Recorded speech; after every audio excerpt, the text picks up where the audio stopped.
the final thing is the issue of scrutiny.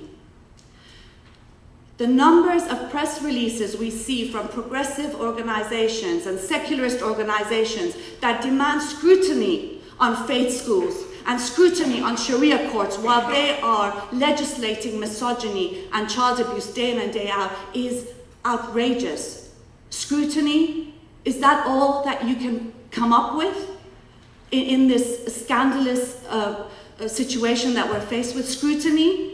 Do you want the faith school that was covered, the Islamic school that was covered in a dispatches program was given an outstanding certificate from Ofsted.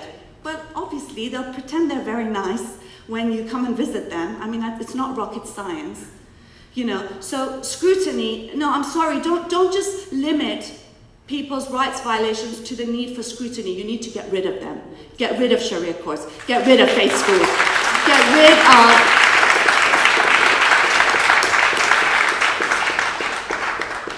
Get rid of religion as being the only characteristic that defines millions of people when they have so many characteristics that define them. And stop handing over people lock, stock and barrel to Islamism. The fight for secularism is a fight against Islamism and in defense of people's rights. And one final thing that I want to say is that the battle for secularism actually is an important one in pushing back the far right as well. The far right is not here because they defend secularism. They love religion's role in society as long as it's their own religion. And they're very similar to Islamism. Why is the far right rising? Because Islamism is rising and they feed off each other and they need each other because they're one and the same. And so, in a sense, the demand for secularism will not only help to defend people's rights, but it would also help to push back the far right and defend 21st century humanity and values. Thank you.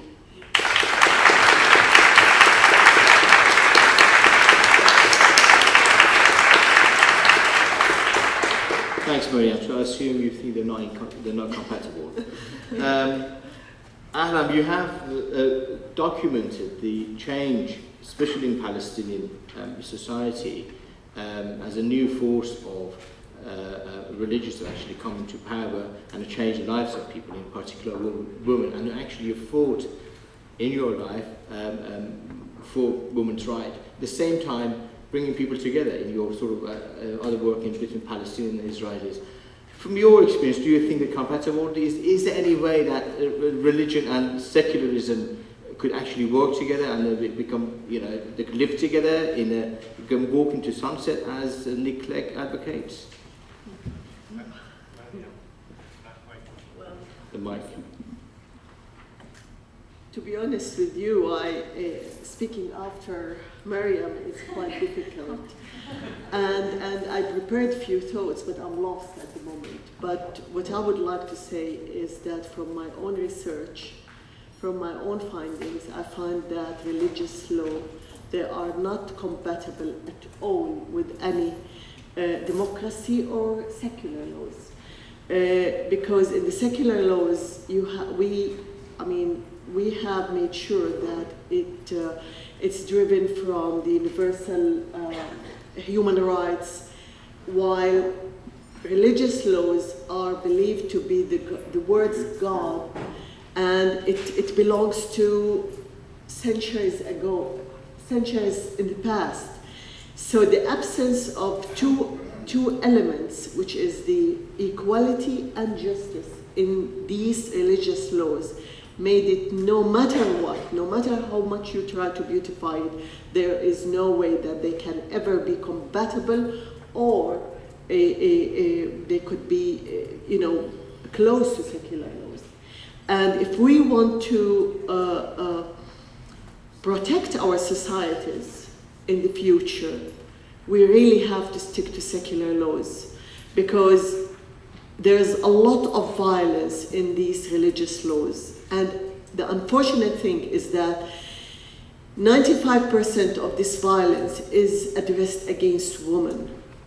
And it just not only limit or contain, it just humiliate and dehumanize women as an active part or a partner in building a better society, a society that is free of fear and violence.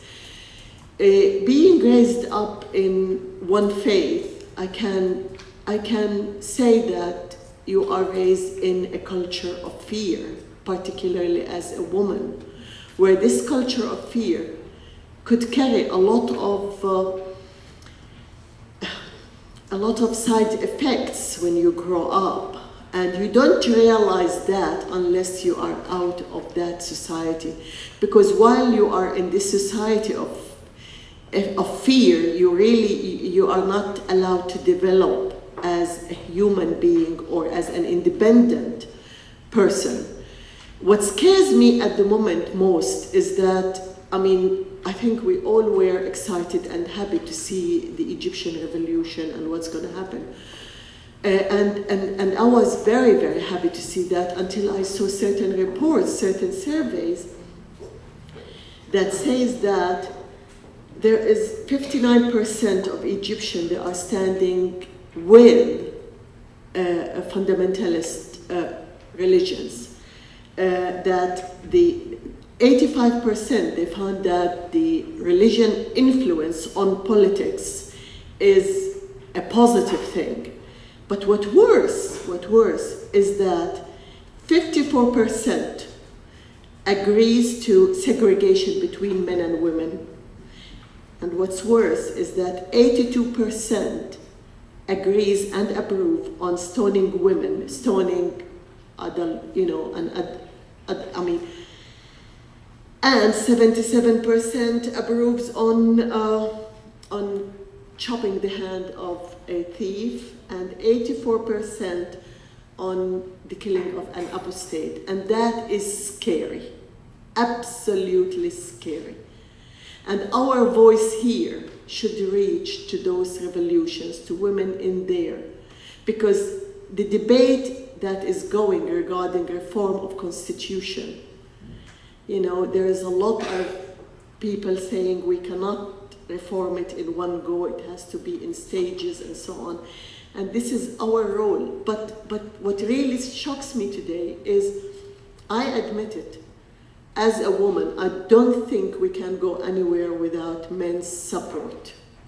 Without men, our children, our husbands, our fathers standing by our rights firmly and realizing the importance of women in creating a society of non-violence. And that is the future we want.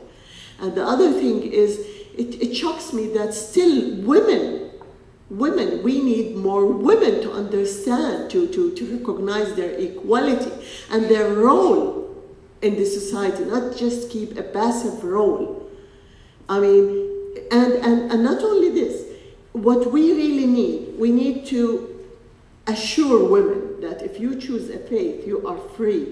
But in any faith, God cannot be just if He accepts violence against you, if you are deprived from equality, if you are allowed under the myth that God wants you to be a second or third wife.